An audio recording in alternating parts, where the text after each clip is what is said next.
Most people only know him because of Blade Runner. Or maybe they heard the name once in a college lit class and thought, oh yeah, sci-fi guy. But Philip K. Dick wasn't just a sci-fi writer. He was something else entirely. And if you walked into his apartment during the last year of his life, you wouldn't have thought famous author. You would have thought something's wrong with this dude, like something very wrong. Stacks of paper everywhere, notes scrawled on napkins, open bottles of pills, some prescription, some not. He wasn't sleeping, he was barely eating. But he was writing every single day, hour after hour, like he was racing against something. He claimed he was receiving transmissions, downloads, from some kind of intelligence outside of time. He said it started years earlier, after a dental surgery, when a pink beam of light hit him in the head and unlocked everything. He saw through time, predicted the future, got medical info about his son that no doctor had found yet. He remembered living a past life in ancient Rome, and he said this reality, this world we're in, it's fake, it's a prison. He called it the Black Iron Prison. The thing speaking to him, feeding him messages, he called it the VALIS. Sometimes it was God, sometimes an alien AI, sometimes even he didn't know. But he couldn't stop writing, couldn't stop decoding it. He thought he was chosen, or maybe cursed. He filled thousands of pages trying to figure it all out, trying to understand why this thing, this voice, had picked him, and what it wanted him to do. At one point, late into the night, after scribbling for hours, he put his pen down and said something out loud. Just one time. I'm not writing this. It's writing me. He wasn't writing fiction anymore. He was decoding something that might have been real all along.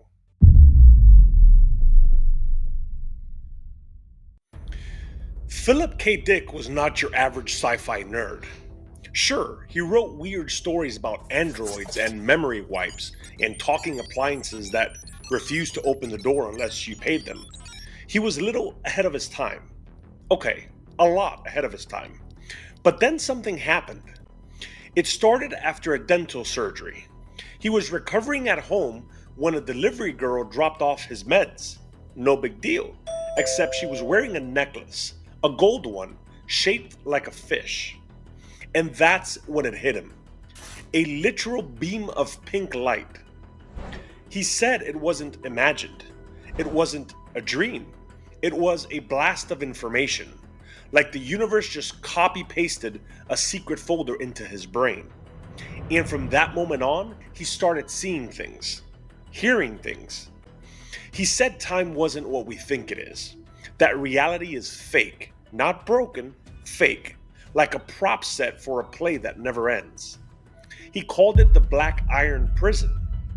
He said we're trapped inside it, that it's always been here, just behind the curtain of what we think is real. And the thing that was trying to wake him up, he called it VALIS. Sometimes it acted like God, other times like a machine, but it wasn't human, in fact, not even close.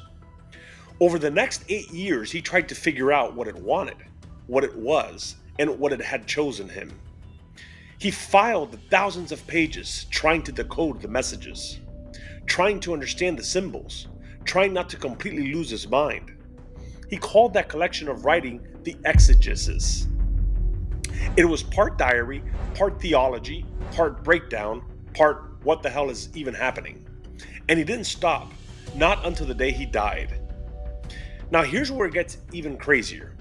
Some of the stuff he wrote down, he shouldn't have known it at all. He predicted tech that didn't exist yet, described AI before anyone had a name for it, talked about simulation theory decades before the Matrix. He wrote about how history was fake, how God might be dead, and how we're probably living inside a lie built by, well, something. He had never read the ancient religious texts that match what he was describing, but somehow they matched anyway. Down to the details. Was Philip K. Dick mentally ill? Totally possible. Or was he mentally tuned in? And if he was, then what exactly was he tuned into? Why did the FBI keep a file on him and redact parts of it? Why did he think we were trapped in a machine pretending to be the world? And why does the Exegesis written in the late 1970s read like it was meant for right now? We're gonna investigate all of it. The downloads, the government interest, the secret God, the books that came true, and the terrifying possibility that this wasn't science fiction at all.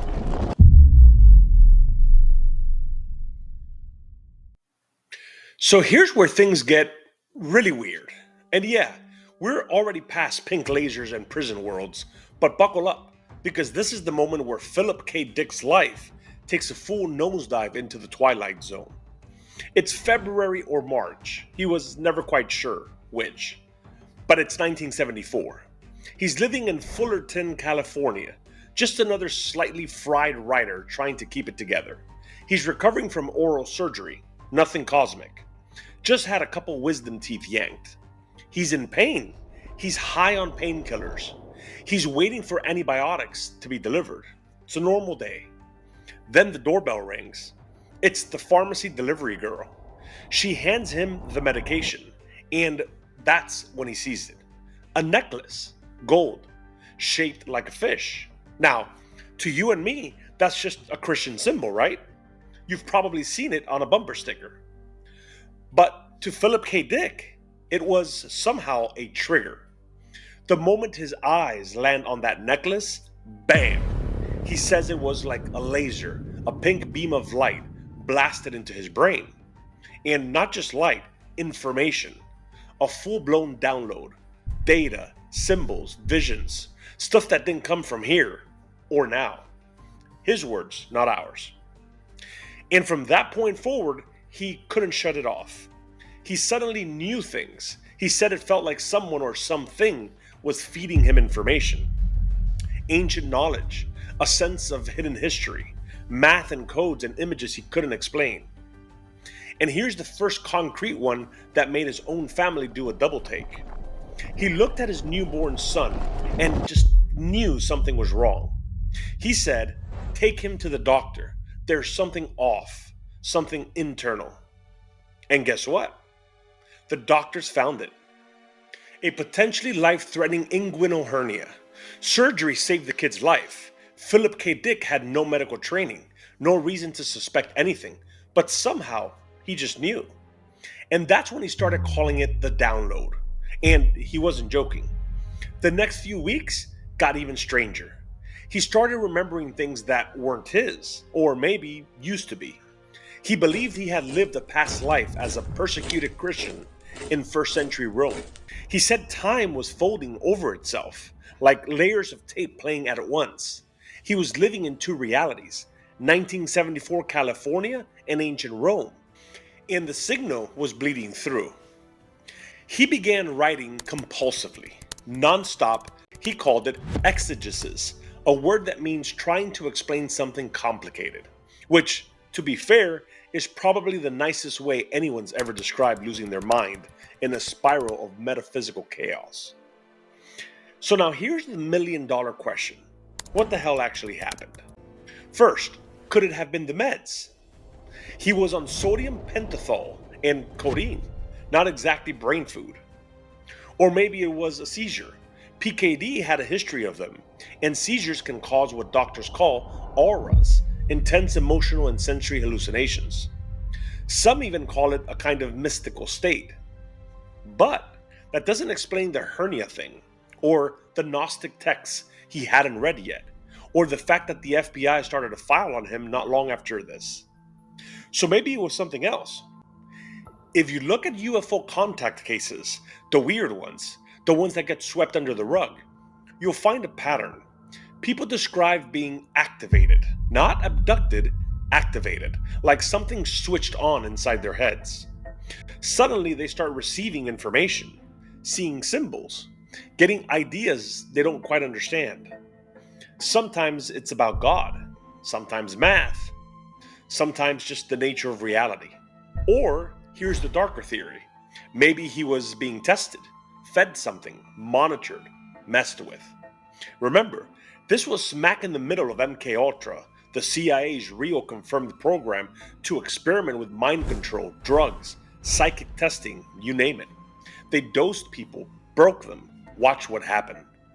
PKD even believed his apartment had been broken into, his manuscripts tampered with.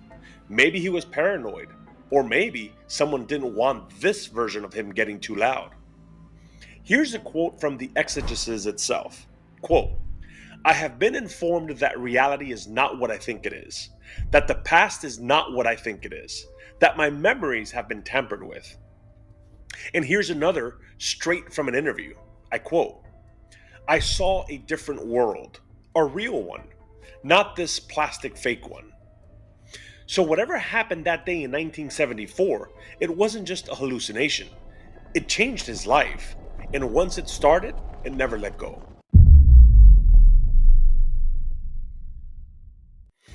After the pink beam hit him in 1974, Philip K. Dick didn't just question reality, he declared war on it. And I don't mean, what's the meaning of life kind of questions. I mean, is any of this actually real? He became convinced, completely, unshakably, that the world we live in isn't real, not in the way we think. That everything around us, government, time, history, your toaster, is just part of a really convincing illusion, a trap, a cover story. He called it the Black Iron Prison. And it wasn't just a metaphor, it was everywhere. He believed that in 70 AD, when the Roman Empire crushed a Jewish uprising and wiped out Jerusalem's Second Temple, time kind of stopped, like hitting pause on a video while the image still flickers. Reality kept playing, sure, but it was stuck in a feedback loop. He said what we call modern civilization is just the same oppressive system rebranded every few centuries with a new hat and a fresh flag.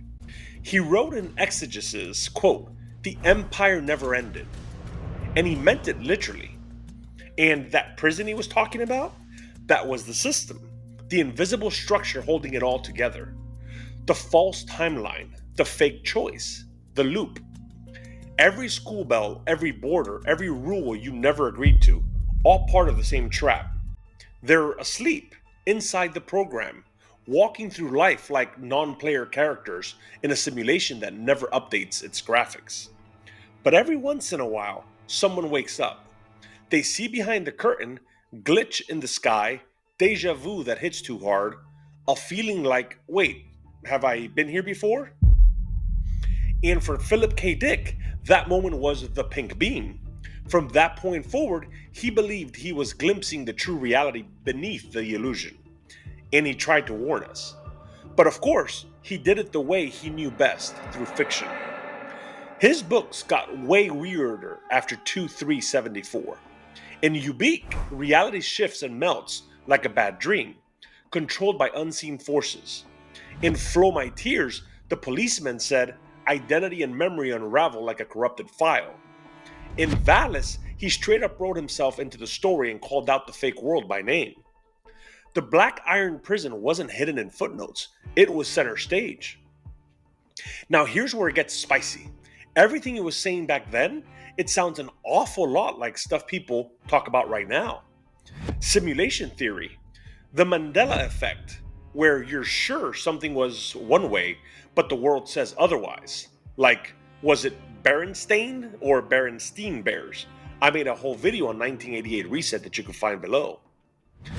False memory syndrome, time slips, reality edits, non-player character glitches. Even The Matrix didn't hit theaters until 1999. Dick was talking about this in the 70s, before Reddit, before TikTok theories about us living inside a video game made by bored alien teenagers. And this wasn't a fun party trick for him. This was his life. He was haunted by it. He'd write journal entries where he begged to wake up. He described feeling asleep in time, like he wasn't really living, just playing out a role written by someone else. Here's another quote straight from the Exegesis. Quote, My experience was that of suddenly seeing the world as it for the first time. But it was not the real world, it was a cruel mimicry. And in an interview, he once said, "We are in a kind of prison, a fake reality created by the powers of this world." So here's the big question. Was he describing the first ever version of simulation theory? Or was he just having a very long, very complicated breakdown? That's what skeptics will say, that he was unraveling, that he needed sleep, therapy, maybe fewer amphetamines. But here's the thing, if this is madness, it's shockingly coherent. If it's a delusion, it's one that predicted a world where we're still catching up to. And if he was right, then this reality, the one we've all been walking around in, isn't reality at all. So let's talk about VALIS. To Philip K. Dick, VALIS wasn't an imaginary friend. It wasn't a character. It wasn't even something he created. It was something that found him, but it actually stands for something. VALIS, Vast Active Living Intelligence System. Vast means really, really big, like cosmic size big. Active, it's doing stuff, watching, nudging, talking. Living, this isn't a machine or a spreadsheet. It's alive, it thinks. Intelligence, smart, knows stuff it shouldn't know. System, not just one thing, a network, a structure, a presence.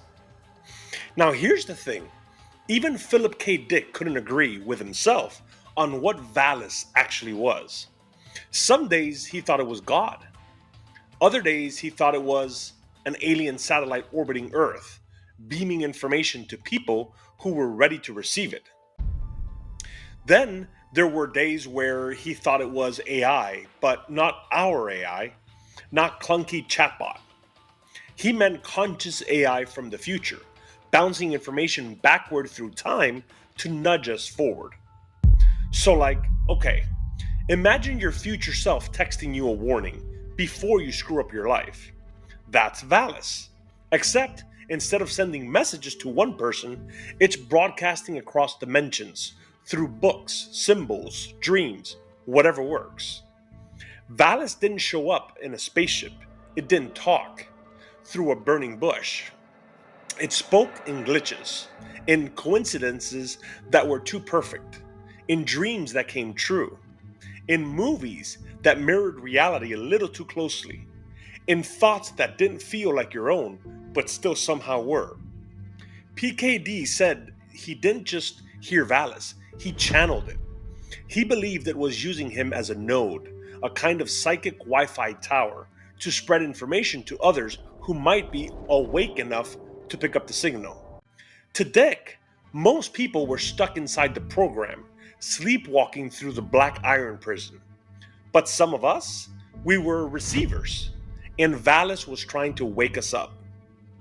It would drop symbols in your dreams, weird little clues, coincidences that slapped you across the face.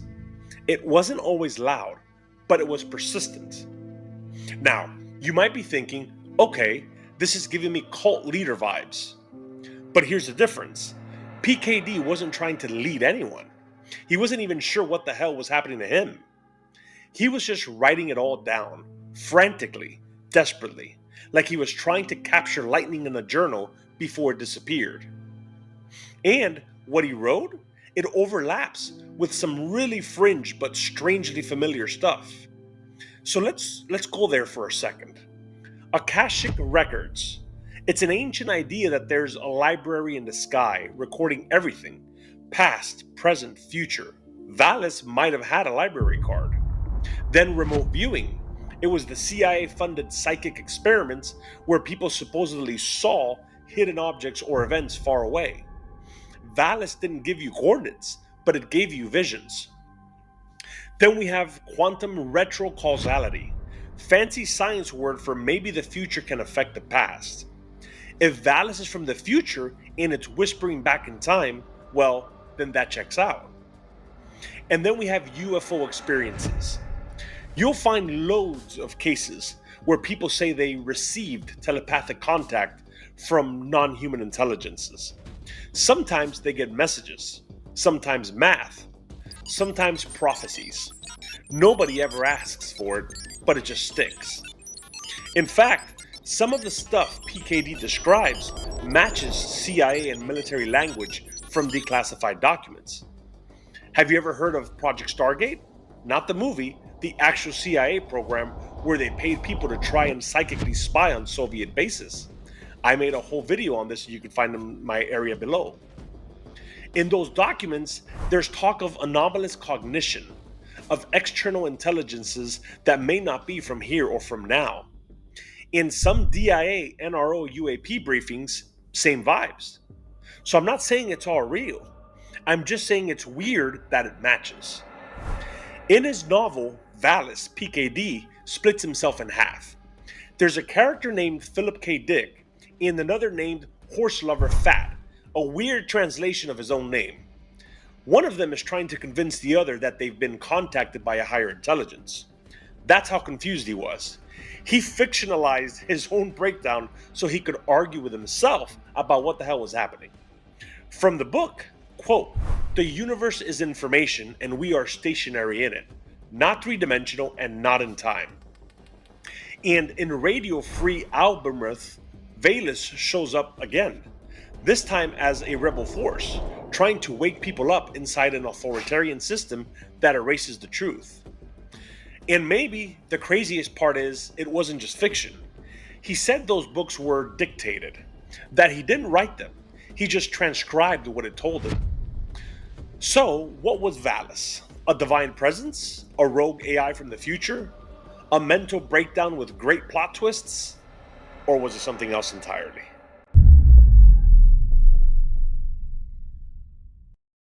Alright, so here's the part where things go from weird to wait a second, how the hell did he know that?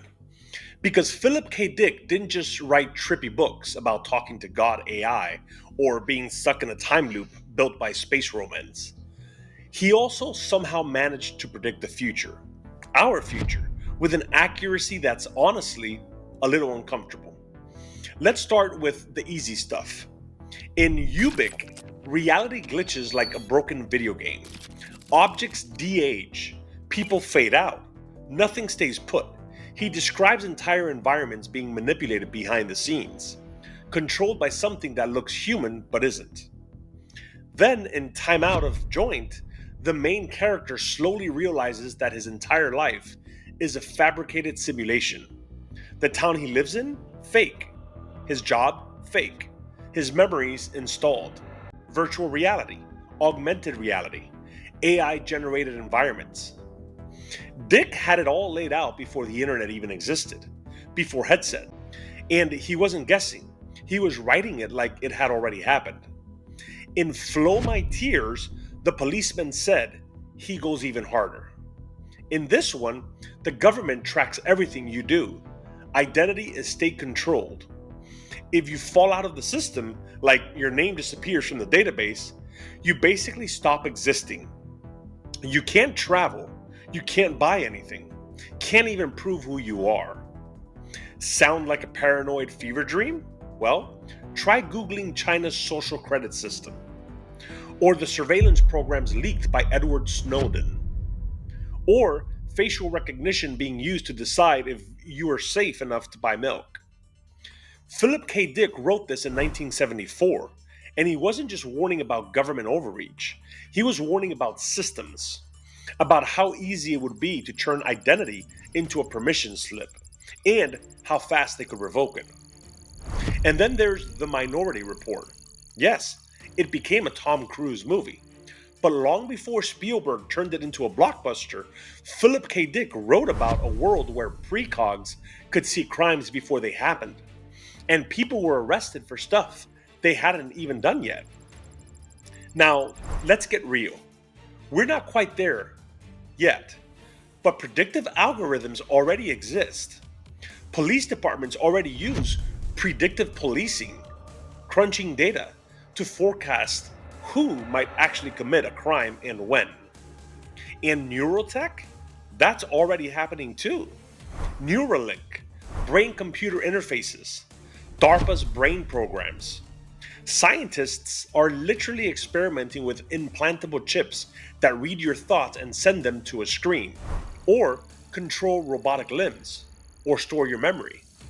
Philip K. Dick didn't have access to DARPA files, he just made it up.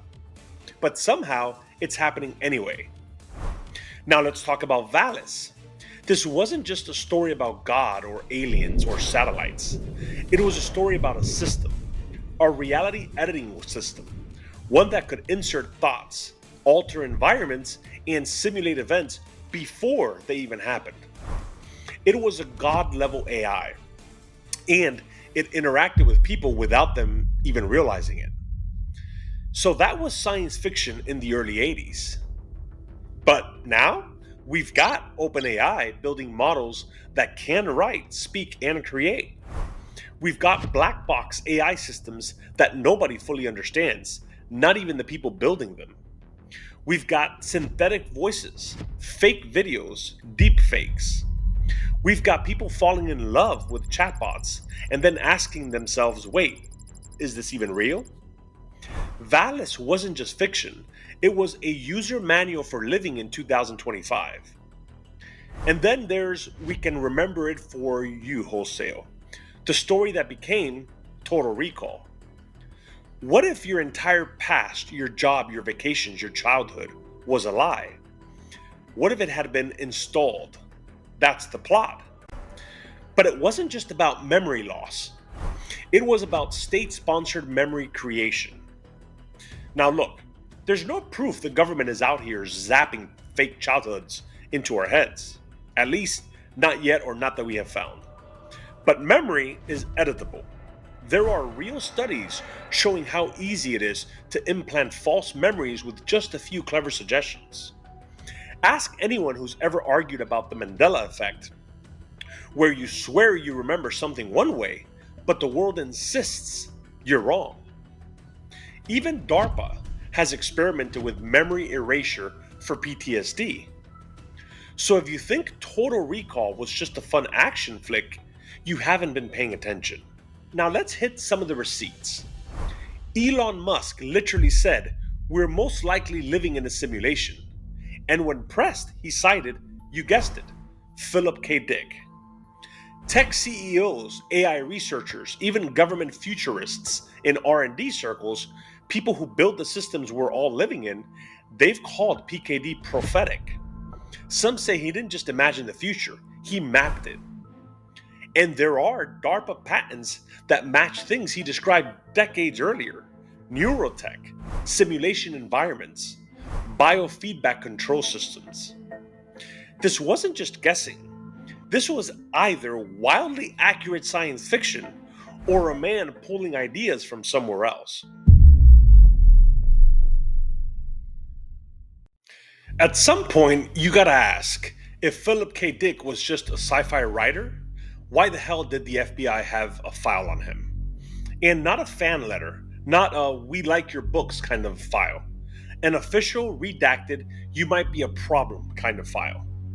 Because they did. It's real. You can pull it up. Over 100 pages, some of it blacked out, some of it vague, and a whole lot of weird. And if you ask PKD himself, he'd tell you, "Oh, they weren't just watching me, they broke into my house." He claims someone came into his home, stole manuscripts, messed with his stuff, and made it look like a robbery, but didn't take anything valuable. Except, you guessed it, his pages. He said it happened more than once, like someone wanted to keep tabs on what he was writing and maybe make sure certain pages never saw daylight. Now, maybe you hear that and go, okay, paranoid much? But let's pause for a second, because this was the 1970s. This was the same era that gave us COINTELPRO, a real FBI program that spied on journalists, activists, civil rights leaders, artists, basically anyone who had too many thoughts. It was also the era of MKUltra, the CIA's completely real, absolutely insane, illegal mind control program. So let's connect some dots here. Philip K. Dick was openly using amphetamines, the kind that fry your sleep but sharpen your brain. He had a medical history that made him a great candidate for psychic experimentation: seizures, vivid dreams, unusual states of mind. In the 1974, right after getting hit with the pink beam and saying reality was fake, the FBI opens a file on him. So that's either the weirdest coincidence ever, or someone somewhere was paying attention. And maybe it wasn't because he was dangerous. Maybe it was because he was useful. What if Dick wasn't just unraveling on his own? What if he was the product of something? Or a test subject who didn't know he was one? Because there's another weird pattern that shows up in this era. A lot of sci-fi writers, started writing eerily similar stuff around the same time. Books about the simulation, books about AI gods, false realities, books about invisible systems. And these weren't copycats. This was convergent weirdness. Smart people getting hit with the same themes out of nowhere. It's almost like a signal was being broadcast. And some people, maybe people like Philip K. Dick, were tuned into it very clearly. Now, there's a letter he wrote to a friend years after the break-in where he said this, I quote, "My writing has been monitored, interfered with. There are powers, dark ones, that do not want this information out there." So, again, was he just spiraling? Was it a mental illness? Or was it something else? Because you know what's crazy? Even after his death, intelligence agencies flagged his name in documents. The guy was writing about mind control, psychic broadcasts, time folding satellites, and they were still treating him like he might have been onto something. So by now, Philip K. Dick is knee deep in what we'll politely call his cosmic unraveling phase. The pink beam happened. VALIS is whispering. Time is folding and he's writing page after page. But then something strange happens again. He starts doing research. Old school, dusty books kind of research. He starts digging into religion. Not out of faith, but out of sheer panic. He's trying to figure out if he's losing his mind or if someone else at some point has gone through the same thing. And guess what? They had. In fact, in a big way. He stumbles onto something called Gnosticism, and it blows his mind. Now, if you've never heard of Gnosticism, here's the 6th grade summary. It's a super old set of beliefs from the early Christian era, not the Sunday school version. This was the rebel faction, the underground bootleg theology. Gnostics believed that this world isn't the real world. It's a fake one, a copy, a simulation created by a lesser god, a kind of cosmic knockoff artist. And this lesser god, he's not the loving father figure people think he is. He's more like the manager of a bad mall, insecure, power hungry, and desperate to be worshipped. The real god, the true source, that's way beyond this world, hidden, silent, waiting. And humans, we're sparks of that higher realm, stuck in this broken system, trying to wake up and remember where we came from. And here's the kicker. He didn't know anything about Gnosticism before that. He didn't grow up with it. He didn't study it. Never even heard of it. But when he finally read those old Gnostic texts, especially the ones found in the Nag Hammadi, he nearly fell out of his chair. He said it was like reading his own thoughts in someone else's handwriting. In Exegesis, he wrote this, and I quote, "I am that which has been, is, and will be. My form is not revealed to mortals." Now compare that to this line from the Gnostic Trimorphic Protenoia. Quote, "I am the thought of the Father. I dwell in those who came to know me." Even the way PKD described the VALIS as a living intelligence trying to wake us up matches the Gnostic idea of Sophia, a divine figure who helps trapped souls escape the illusion. And this wasn't just a vibe match, this was word for word weird. Scholars who looked at his work said he wasn't just writing like a Gnostic, he was channeling it, and not in a cute spiritual influencer way, in a has he been time traveling through ancient scripture kind of way. So here's the $1,000,000 question. Was this just a coincidence? Did his brain, under stress and sleep deprivation, just randomly land on a 2,000-year-old theological system he never studied? Or was this something else? Was he remembering something buried deep in human memory? Something passed down not through books, but through the soul? Because the Gnostics believed knowledge, gnosis, wasn't taught, it was remembered. They believed that when you finally saw through the illusion, it wasn't because someone told you the truth. It was because you already knew it, you'd just forgotten. And to Philip K. Dick, that explained everything. Let's be honest, we've covered a lot of weird stuff in this episode. I know how it looks. Beam of light, time loops, reality being fake, alien god AIs, a sci-fi author, maybe getting messages from the future.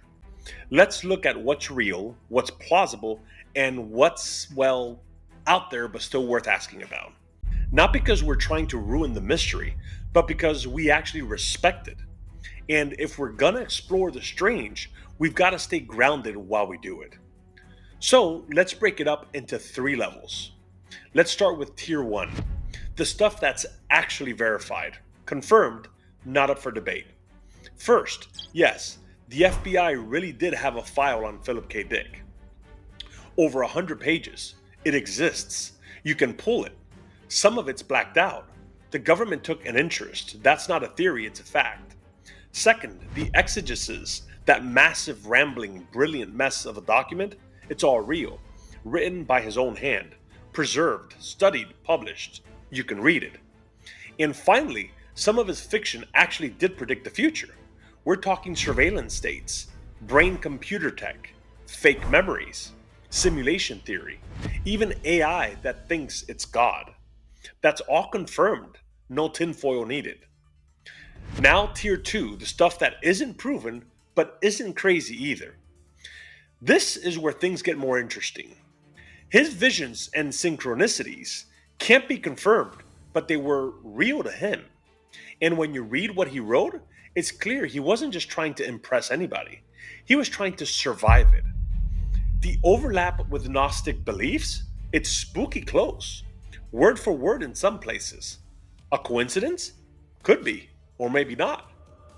And the idea that government agencies have been interested in psychic phenomena, brain experiments, and using fiction as testing grounds, that stuff's real too. Stargate, MK Ultra, Operation Mockingbird, Project Artichoke, the list goes on. So it's not wild to think they might have had their eye on someone like Dick, who was basically beta testing new worldviews in paperback form. So no, we can't prove he was being targeted, but the vibe, it's there. And then Tier 3, the big what ifs. Speculative, but still worth asking the questions. Was VALIS a real non-human intelligence? Was our world actually a simulation designed by some second-tier cosmic control freak? Was the pink beam a kind of data transmission from somewhere or someone outside of time? The reality is, we don't know. And honestly, neither did he. He changed his mind 100 times. Sometimes it was God, sometimes an alien, sometimes a satellite, sometimes a metaphor for madness. But he never said, I made it all up. He said, this is happening to me and I don't know why. So, do we believe him? Well, that's not for us to say. We lay it all out for you and let you decide. But what we do know is this. Philip K. Dick didn't chase the strange. The strange came to him. And when it did, he wrote it all down. Not for fame, not for clicks, but because he had to.